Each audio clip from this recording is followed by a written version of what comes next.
السلام عليكم ورحمة الله وبركاته.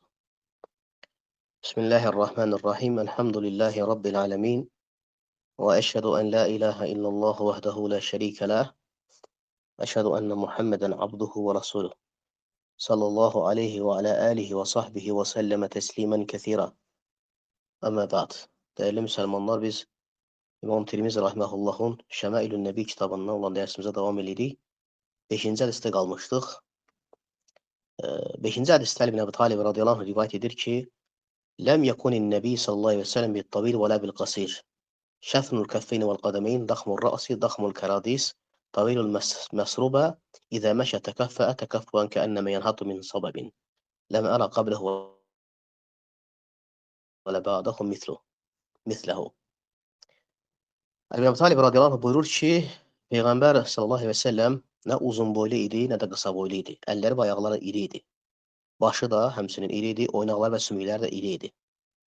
Sinəsindən göbəyinə qədər uzanan nazik tük xətti vardı, ona məsrubə deyir ərəb dilində. Yeriyəndə qətiyyətlə və çevik addımlarla yeriyərdi, sanki yamazdan enirmiş kimi yeriyərdi. Ondan əvvəl, nə də ondan sonra onun kimisini görməmişəm.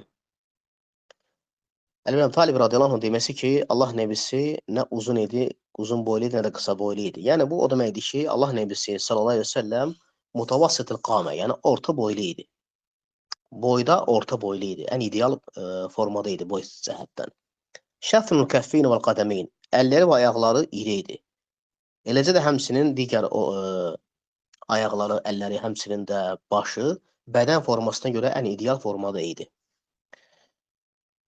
Həmçinin də oynaqları da iri idi.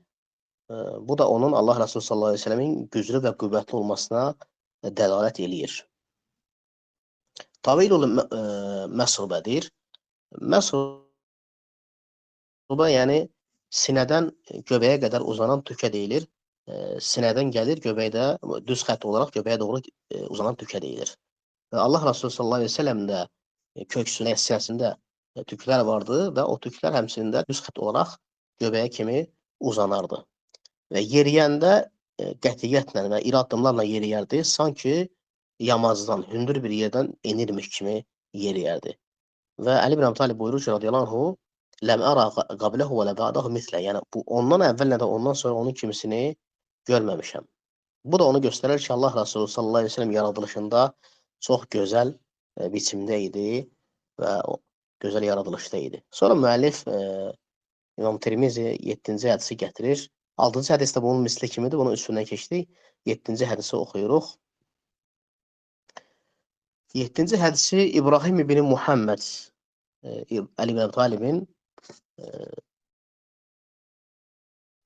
nəvəsi, yəni rivayət eləyir. Bu hədisin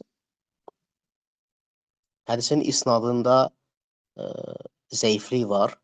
Çünki hədisin isnadında olan ravilərdən Amr ibn Abdullah, həmçinin də İbrahim ibn Muhammed, yəni bu isnadda problem var bu iki raviyə görə.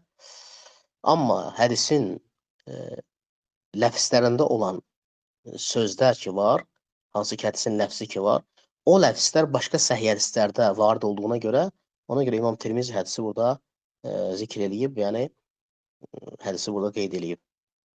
Hədis zəif olsa da hədisin ləfslərində keçən kəlmələr yəni səhihdir. Başqa səhih hədislərdə varid olmuşdur.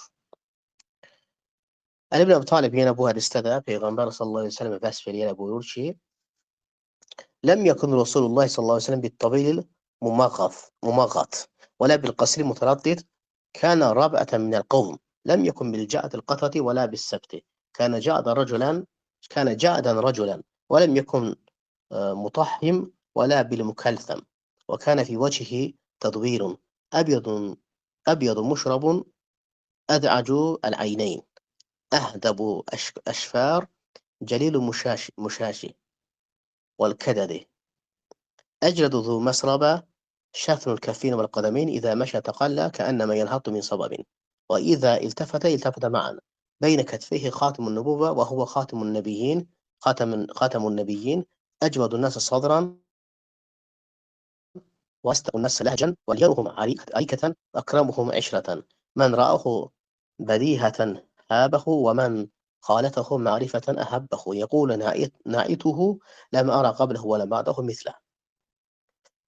Yine Ali bin Abi Talib radıyallahu anh vəsf edərək Allah Rasulü buyurur ki, Allah elçisi sallallahu aleyhi və səlləm nə həddindən artıq uzun boylu idi, nə də qısa boylu idi, yəni xırda bədənli idi.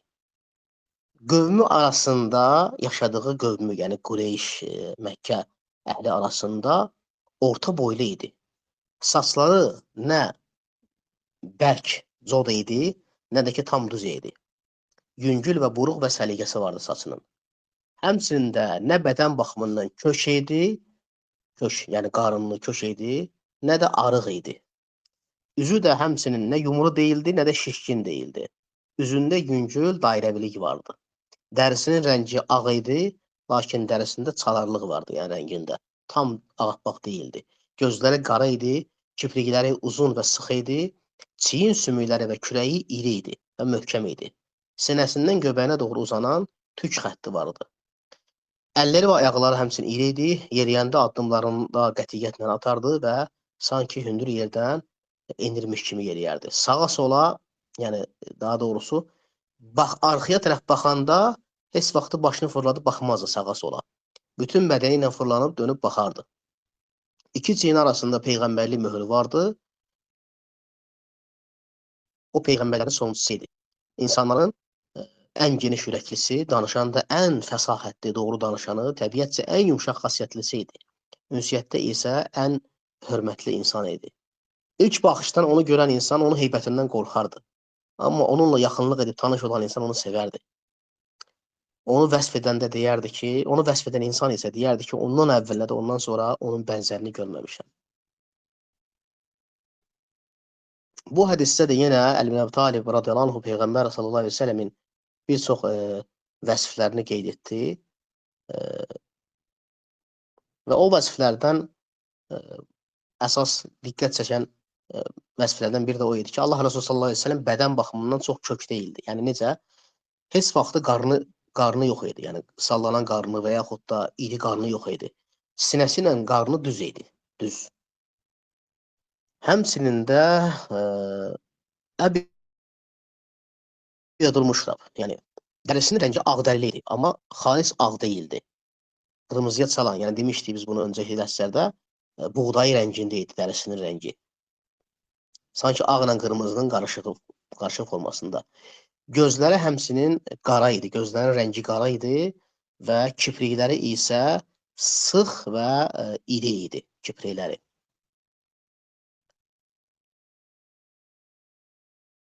Sonra müəllif getirir ki, əcradı zu məsrabətin. Yəni, əcrad kəlməsi əşar huva ketirir şarul bədən. Yəni, bədəndə çox tüklü bədəni deyildi. Bədəni çox tüklü də deyildi. Sadəcə sinəsindən göbəyinə qədər uzanan, yəni sadrından göbəyinə qədər, sinəsindən göbəyinə qədər uzanan düz xət kimi tük vardı. Və bir də sinəsinin yuxarı tərəfində gələcək ləfslərdə keçəcək tüklər vardı sinəsində. Yeriyəndə isə qətiyyətlə və iradlarla yeriyərdi və heç vaxtı arxaya çevrilib baxanda başını fırlatmazdı. Bütün bədəni ilə çevrilərdi. Amma sağa sola belə baxanda, sağa sola belə iltifat eləyərdi. Amma arxaya baxanda isə təkcə başını çevirməzdi. Bütün bədəni ilə çevrilib baxardı. Bu da onun vüqarla, həmçinin səkinətlə yeriməsinə dəlalət eləyir. Həmçinin də bədəninin kamilliyinə, eləcə də yaradılışının kamilliyinə dəlalət edir. Peyğəmbər sallallahu aleyhi ve sellemin buyurdu ki, Əbi Talib Peyğəmbər sallallahu aleyhi ve sellemin iki kürəyinin arasında, yəni iki kürək ki var, hansı ki arxadan çiyinlərinin arasında xatimən nübuvvə, yəni peyğəmbərlik möhrü vardı. Peyğəmbərlik möhrü deyəndə bu nə deməkdir? Yəni yumru dairəvi ət parçası vardı kürəyində. Kürəyin arasında. Bu da peyğəmbərliyin möhrü idi. Yəni o deməkdir ki, ondan sonra heç bir peyğəmbər olmayacaq. Necə ki Allah Subhanahu wa Taala Quran-ı Kərimdə buyurur ki, Hesab surəsi 40-cı ayədə: "Mə kana Muhammedun aba ahadin minkum, aba ahadin min rijalikum, velakinna Rasulullahi və xatemun nebiyyin." Allahın nəbisi, yəni Muhammed sizlərdən heç kimin atası deyil, lakin o peyğəmbərlərin sonuncusu və Allahın rasuludur. Həmçinin də insanların danışığında ən fəsahətli idi, köksü ən geniş olan idi, həmçinin də təbiətcə ən yumşaq, ən xoş xəssiyyətli biri idi və həmçinin dostluqda, yoldaşlıqda ailəsi ilə ən mehriban biri idi və onu görən insan ilk baxışdan onun heybətindən qorxardı. Amma onunla yoldaşlıq eləsəydi, oturub dursaydı, onu sevərdi. Çünki Peyğəmbər sallallahu əleyhi və səlləm həqiqətən də kamil əxlaq sahibi idi və insanlarla çox gözəl şəkildə müamilə eləyirdi. Ona görə Allah Subhanahu va Taala buyurur ki: "Fəbimə rahmetin minallahi lintə lehum." Allahın rəhmətindəndir ki, sən onlara qarşı yumşaqsan. "Və law kunta fadlan ghalizal qalbi lanfaddu min hawlik." Əgər sən qaba, kobud qəlbli bir insan olsaydın, onlar sənin ətrafından dağılardı sahabelər. Heç kim sənin ətrafına yığışmazdı.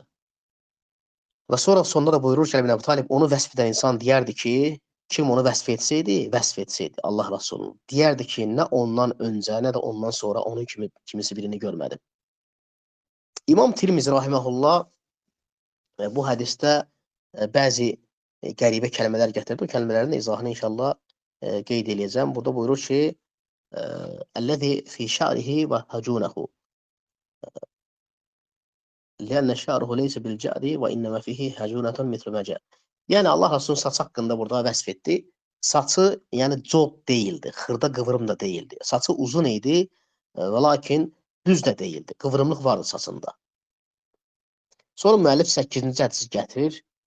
8-ci hədisə də Həsən ibn Ali rivayət eləyir. Buyurur ki, Həsən ibn Ali deyir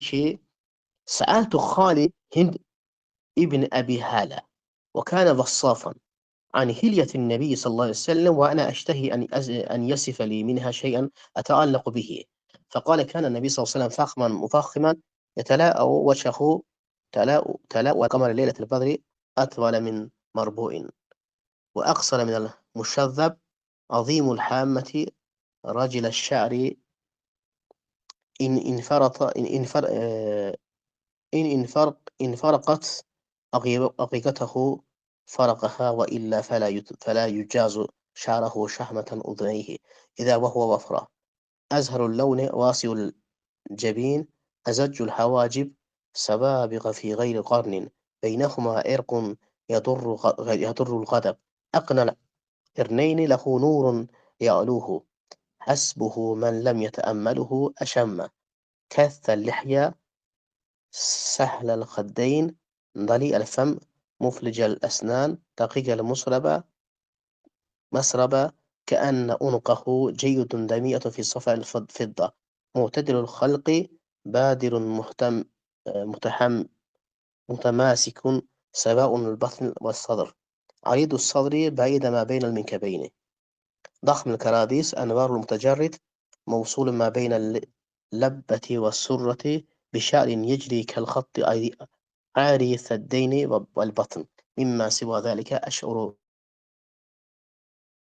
ذراعين ومنكبين وأعالي الصدر طويل زندين رهب الراحة شثن الكفين والقدمين سائر الأطراف وقال شائر الأطراف خمسان أخمصين مسيح القدمين ينبو عنهما الماء إذا زال قلعا يخطو تكفيا يمشي حولا زريء المشية إذا مشى كأنما ينهض من صبب وإذا التفت جميعا خافض الطرف نظره إلى الأرض أطول من نظره إلى السماء جل نظره مناهضة يسوق أصحابه يبدو من لقي بالسلام.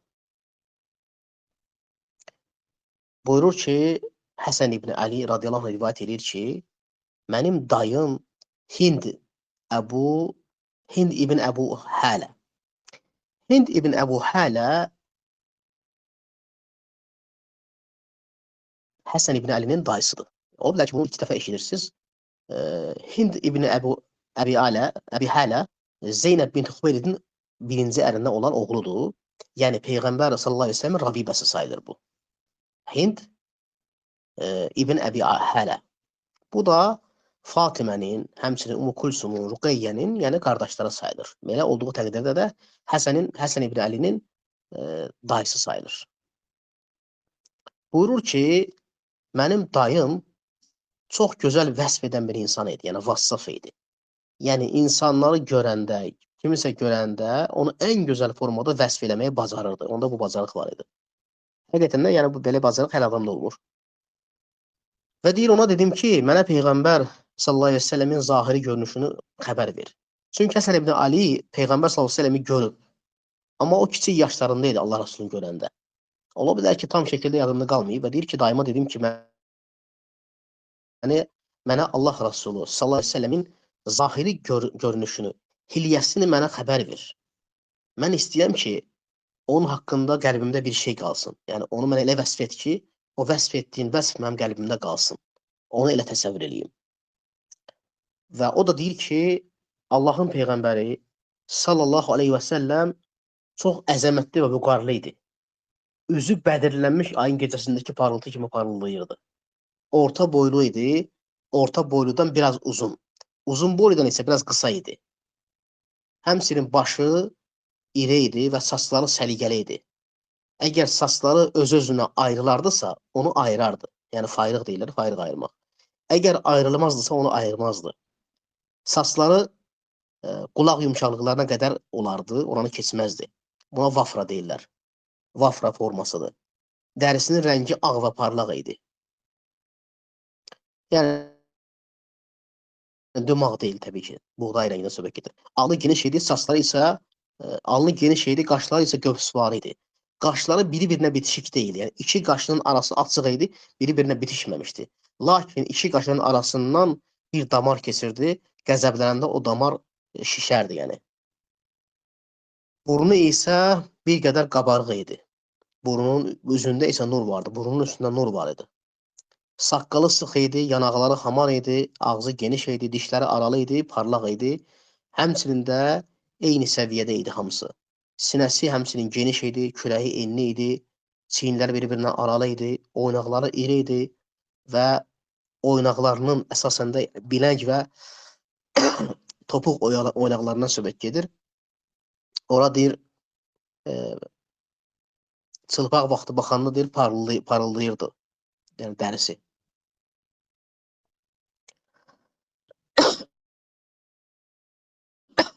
Həmçinin sinəsindən göbəri qədər düz xət vardı, tükdən. Sanki çəkilmiş adi xətt idi bir dənə. Qarnının boşluqlarında tük yox idi. Qolları və çiyinləri və sinəsinin yuxarı hissəsi tüklü idi. Biləkləri uzun idi, həmçinin də ovuc içləri geniş idi, əlləri və ayaqları iri idi, ətrafları isə zərif idi. Ayaq altları çökək idi, yəni insan var, ayaq altı düz olur. Amma bu əslində anormallıqdır da, yəni biraz problemdir bu. Düz. Allah Resulü sallallahu əleyhi və səlləm ayağının altı düz deyildi, yəni çökək idi. Necə ki, əksər insanlarda olduğu kimi. Ayağının altı çökək idi və ayaqları hamar idi və su onlara yapışmazdı və yerindən qalxanda qətiyyətlə qalxardı. Addımları möhkəm ataraq yeriyərdi, sanki hündür yerdən enirmiş kimi və təmkinlə gəzərdi. Addımları iri idi və sağa sola boylanmazdı və arxaya çevrilib baxanda bütün bədəni ilə çevrilib baxardı. Baxışları ən çox aşağı yönəlik idi və yerə baxışı göyə baxışından uzun olardı. Baxışlarını çox diqqətlə baxardı, müşahidəli idi baxışları və sahabələrinin önündə gedərdi. Və rastlaşdığı kəsə isə salam verəndə tələsərdi ki, salam versin ona.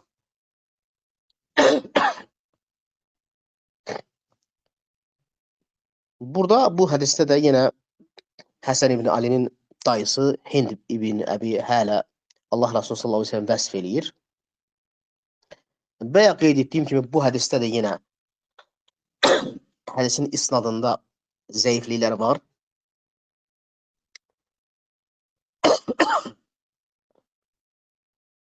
İmam Mizzi Təhzibul Kəməl kitabında bu hədis haqqının isnadından danışır. Yəni hədisin isnadında qırıqlıq var. Həmçinin də İbn Qeym rahmehullah Mədəricü's Salikin kitabında yenə bu hədisin isnadı haqqında deyir ki, bu hədisin isnadı səhih deyil. Çünki isnadında Cümey ibn Umeyr var, o rafizi olub. Eləcə də həmçinin Həfiz ibn Həcər Təqrib kitabında da danışır. Həmçinin bu hədisin isnadında Əbu Abdullah adlı bir şəxs var, o da məchuldur. Hansı ki, Əbu Abdullah hədisi rivayət edən Hind ibn Əbi Hələ Hələnin nəvələrindəndir. O da məchul olduğuna görə hədisin isnadı zəifdir. Lakin hədisin ləfzində keçən kəlmələrə Allah Resulü sallallahu əleyhi və səlləm vəsiflərinə gəldikdə isə bu vəsiflər səhih hədislərdə varid olduğuna görə bunu yəni bu hədisdə bunu qeyd edirik bu vəsifləri. Bu vəsiflər ayrı-ayrılıqda səhih hədislərdə gəlib hamısı. Deməli Həsən ibn Əli buyurur ki, radiyallahu anhu, mən də daima Allah Resulunu vəsf etməsini istədim. Həqiqətən də onun dayısı məşhur sahabelərdən də bilirsiniz. Hind ibn Əbi Hələ məşhur sahabelərdən olur və Allah Resulü sallallahu əleyhi və səlləm ilə Bədirdə və Uhudda döyüşdə iştirak edib. Həmçinin də bəzi rivayətlərdə keçir ki, Əli ibn Əbi Taliblə Cəməl döyüşündə iştirak edib və o döyüşdə şəhid olub. Və Allah Resulü sallallahu əleyhi və səlləmi ən gözəl formada vəsf etmişdir və bu hədis uzun hədisdir. Qısa olaraq İmam Tirmizi rahmehullah bu kitabda qeyd etmişdi. Allah Resulü sallallahu aleyhi və səlləmi görmək Həsən ibn Aliyə müvəffəq olmuşdur. Allah ona lütf etmişdir. Lakin Həsən ibn Ali kiçik yaşlarında olduğuna görə, ola bilsin ki, tam dəqiq şəkildə yadda saxlaya bilməmişdir. Ona görə də dayısından tələb etdi ki, Allah Resulunu ona vəsf etsin. Və o da gözəl şəkildə Allah Resulunu vəsf etdi. Hədisdə keçən ləfzlərdən buyurur ki, saçlarını, Allah Resulü sallallahu aleyhi və səlləm saçlarını haqqında danışır. Deyir, saçları öz-özünü ayırlardısa, onu ayırardı. Amma ayrılmazdısa, saçlarını ayırmazdı yəni. Yəni, fayrıq kimi deyil ayırmaq. İbn-i Qeym rahimehullah Zədül Məəd kitabında danışır bunu. Deyir ki, Allah Resulü sallallahu aleyhi və səlləm hərdən saçlarını ayırardı, hərdən isə ayırmazdı. Hərdən iki hissəyə ayırardı, sağa sola atardı, hərdən isə onu ayırmazdı, bütöv olaraq saxlayardı. Həmçinin Allah Resulü sallallahu əleyhi və səlləm qaşları haqqında danışır burada. Qaşları qövs formasında idi, yəni aypara kimi idi və iki qaşın arasında tüklər yox idi, yəni birləşməmişdi qaşları. Və iki qaşın arasında isə damar vardı və qəzəblənəndə o damar üzə çıxırdı, görsənirdi.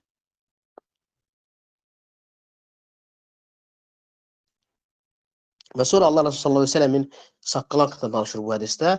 Saqqalı gür saqqalı vardı və saqqalını uzadardı. Necə ki Allah Resulü sallallahu əleyhi və səlləm bir çox hədislərdə 7 yaxın hədis var, rivayət var. Buyurur ki, saqqallarınızı uzadın, buğularınızı qısaldın ki, müşriklərə, məcusilərə, yahudilərə bənzəməyəsiniz. Çünki Allah Resulünün vaxtında olan məcusilər, müşriklər saqqallarını qırxardılar, buğularına dəyməzdilər və Allah Resulü onlara müxalif olmağa əmr edərdi sahabələrə. Ona görə də, yəni biz Allah Nəbisi sallallahu əleyhi və səlləmin bu şəmailini oxuduqca, öyrəndikcə və Allah Rasulunu sevirik və sevdikcə də onun yoluna tapılmağa çalışırıq.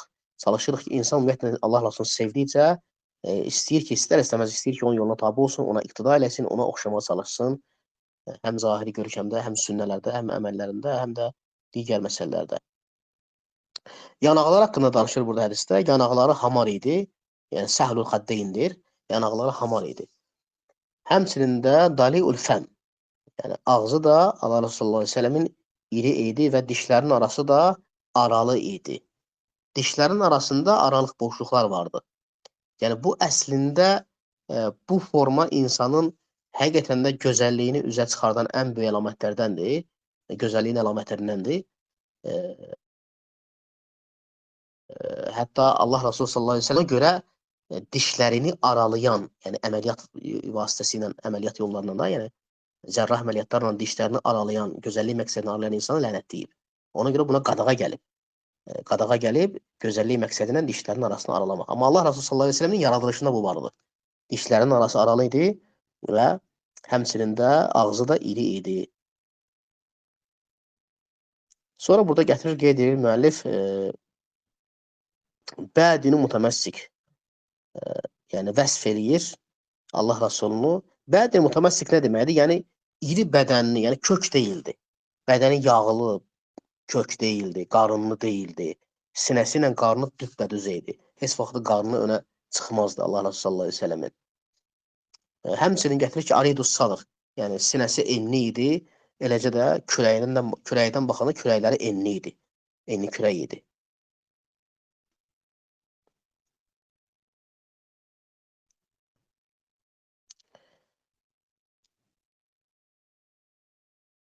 Və sonra müəllif burada qeyd edir ki, yerindən qalxanda qətiyyətlə qalxardı və yeriyəndə iri addımlarla və vüqarla yeriyərdi. Bunu şeyx misal olaraq gətirir, deyir ki, yəni elə qalxıb elə yeriyərdi ki, misalda da deyirlər, insan var yeriyəndə deyir, yer dəbərir. Yəni o cür formada həqiqətən də yeriyəndə elə yeriyərdi ki, sanki yuxarıdan, yamazdan enirmiş kimi qətiyyətlə, iri addımlarla və vüqarla, səkinətlə yeriyərdi. Bu da onun Allah Resulü sallallahu əleyhi və səlləm güclü və qüvvətli olmasına dəlalət eləyir. Həmçinin burada qeyd edir ki, İzə iltəfə cəmiən. Yəni, əgər arxaya çevrilib baxardısa, hər hansı bir səs gələndə, kimsə çağıranda, arxaya çevrilib baxardısa, heç vaxt başını fırlatmazdı. Bütün bədəni ilə çevrilərdi və dönərdi. Bu da onun kamilliyinə dəlalət eləyir. Həm ədəb əxlaq baxımından, həm də yaradılış baxımından. Və həmçinin salam məsələsinə gələndə buyurur ki, yabduru mən ləqibüs səlam. Qarşısına kimsə çıxanda salam verməyə tələsərdi ki, ilk o salam versin. Sonra müəllif yenə 9-cu hədisi gətirir. 9-cu hədisi Cəbir ibn Səmra rivayət edir. Buyurur ki, Kənə Rasulullah sallallahu əleyhi və səlləm dali əl-fəmi əşkələl-əyni mənhusul aqib. Allah elçisi sallallahu əleyhi və səlləm deyir, ağzı deyir, geniş ağzı vardı və göz yarıqları uzun idi. Badam göz deyirlər, yəni göz yarıqları uzun, enli. Dabanların əti isə az idi. Çünki dabanın arxa tərəfindən bəzi insanlar var ki, o bütöy olur onda. Allah Rasulunda isə dabanların arxa tərəfində, yəni ət az idi, yəni nazik idi.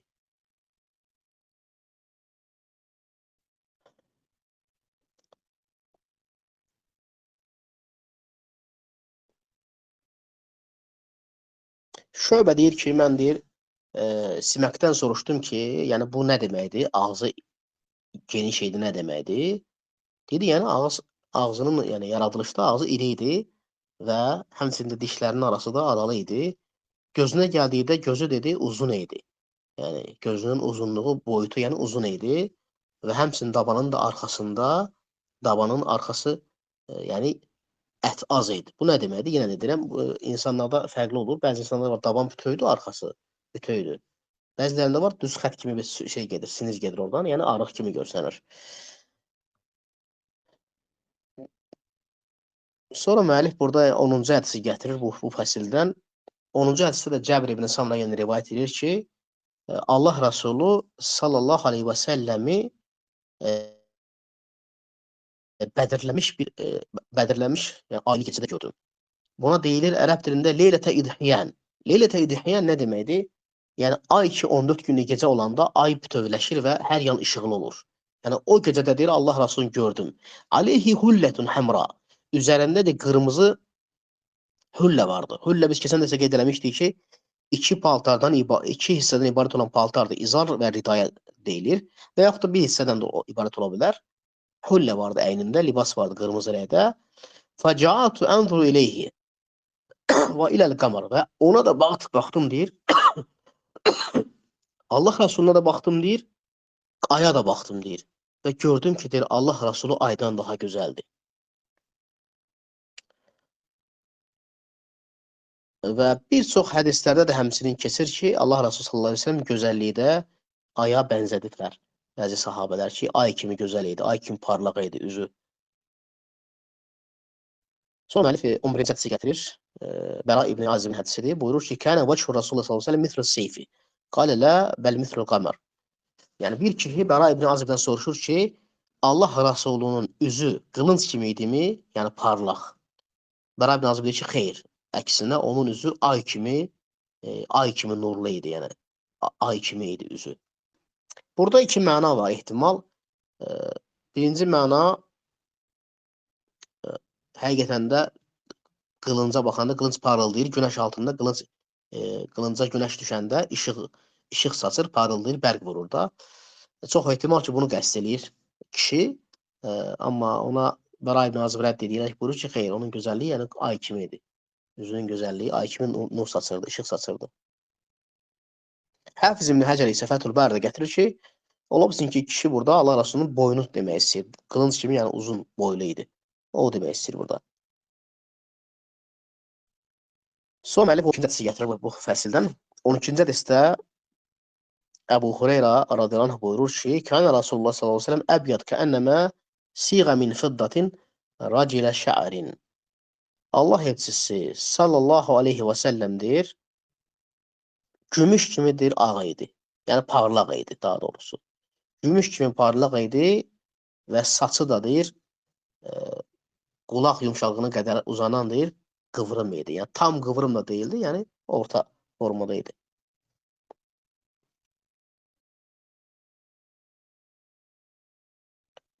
Racilə şə'rin mənasını keçən dərsdə də qeyd etdi. Yəni Allah Resulü'nün saçının formasıdır. Yəni nə saçı tam xırda qıvrım da deyil, nə də tam hamar deyil. İkisinin arasında olan orta bir formada idi. Sonra müəllif 13-cü hədisi qeyd edir. Allah nəbisi sallallahu aleyhi və səlləm buyurur ki, "Uidə aleyyəl ənbiya. Fəidə Musa darbun minər-rical kəənnəmə min ricaliş-şərua. Və rəaytu İsa ibn Məryəm aleyhisselam فإذا أقرب من رأيت به شبها عروة بن مسعود ورأيت إبراهيم عليه السلام فإذا أقرب من رأيت به شبها صاحبكم يعني نفسه ورأيت جبريل عليه السلام فإذا أقرب من رأيت به شبها دحية. Buyurur ki Allah Nebisi sallallahu aleyhi ve sellem mənə peyğəmbərlər göstərildi. Musa aleyhisselamı gördüm. O Şənua qəbiləsinin kişilərindən birinə bənzəyirdi. Yəni Şənua qəbiləsinin kişilərinə bənzəyirdi. Və Məryəm oğlu İsa'nı gördüm deyir. Gördüklərim arasında ona bənzər olan Urva ibn Məsud idi. Sahabə Urva ibn Məsuddan söhbət gedir. Həmçinin İbrahim aleyhisselamı deyir, gördüm deyir. Gördüklərim arasında ona ən çox oxşayan deyir, sizin dostunuz, yəni mən idim deyir. Və sonra Cəbrail aleyhisselamı gördüm deyir. Gördüklərim arasında ona ən çox oxşayan Dihyə əl-Kiləbi radiyallahu anhu idi. Bu hadisə Allah Rasuluna yəni ərz olunmaq, göstərilmək harda ola bilər? Müəllif buyurur ki, Şeyx Abdrazaq, bu iki halda ola bilər. Ya ehtimal var ki, Allah Rasuluna yuxuda göstərilib, ya da İsra Miraz gecəsində Allah Rasuluna göstərilib. Musa aleyhisselam Şənua qəbiləsinin kişilərinə oxşaydı. Şənua qəbiləsi Yəməndə olan bir yerdir.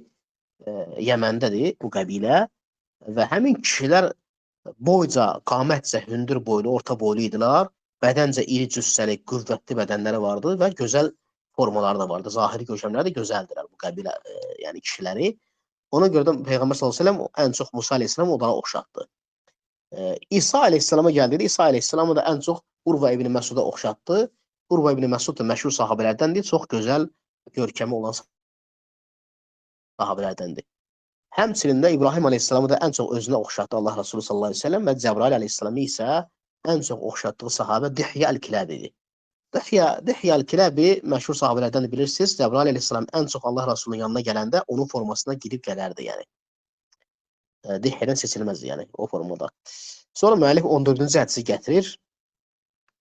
14-cü hədisdə yenə Əbi Tufeyl buyurur ki, Ra'aytun Nabiyyə sallallahu əleyhi və səlləm və ma baqiya ala vecihil ard ahadun ra'ahu ghayri qultu sifli qala kana abyadu malihan muqassadan. Səid ibn Cərir deyir ki, Səid ibn Cüreyr deyir ki, Əbu Tufeyldən eşitdim ki, deyir ki, mən Peyğəmbər sallallahu əleyhi və səlləmi gördüm və yer üzündə onu məndən başqa görmüş heç kim qalmamışdı.